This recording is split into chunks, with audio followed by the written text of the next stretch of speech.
สบายดีคอยมีชื่อว่านางสาวกันธิดาขำสะอ้าง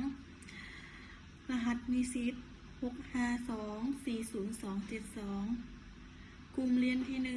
1คณะสังคมศาสตร์สาขาพัฒนาสังคมชั้นปีที่4มื้อนี้จะมาอ่านในหัวข้อเรื่องอาชีพของคนเฮาอาชีพของคนเฮามนุษย์ทุกคนต้องทำมาหากินเลี้ยงชีพการทำมาหากินของคนเฮามีหลายวิธีแตกต่างตามเงื่อนไขและความสามารถของไผมันเช่นนั้นส่วนหนึ่งใช้สติปัญญาและอีกส่วนหนึ่งแม่นใช้กำลังเหงื่อแหงทุกวิธีการทำมาหากินของคนเฮาเอิ้นว่าอาชีพประชาชนลาวเฮาอยู่ตามตัวเมืองส่วนหลายเป็นราษฎรนักธุรกิจกรรมกรและชาวค้าขายอยู่ตามชนบทส่วนหลายเป็นชาวลาวเป็นชาวกสิกรและสร้างหัตถกรรมหน่อยอาชีพต้นตอของชาวกสิกรเฮาปลูกผักและเลี้ยงสัตว์นอกนั้นเขาเจ้ายังประกอบอาชีพสำรองอื่นๆอีกเป็นต้นแม่นช่างไม้ตำหูกจักสานปั่นหม้อห่อไหตีเหล็กตีเงินตีค้ำการผลิตของชาวกสิกรลาวในเมียก่อนแม่นเฮ็ดพอแต่คุมอยู่คุมกินในครอบครัว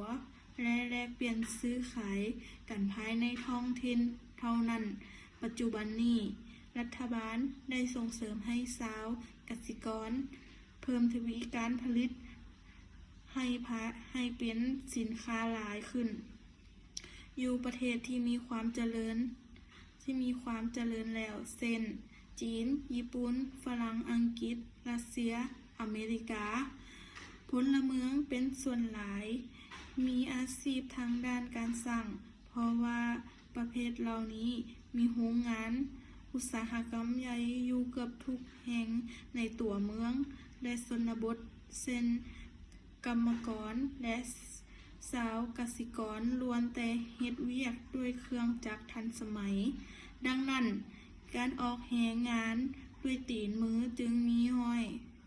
การทำมาหากินเลี้ยงชีพเป็นสิ่งที่มนุษย์ทั้งหลายหลีกเว้นบ่ได้แต่ว่าทางที่ดี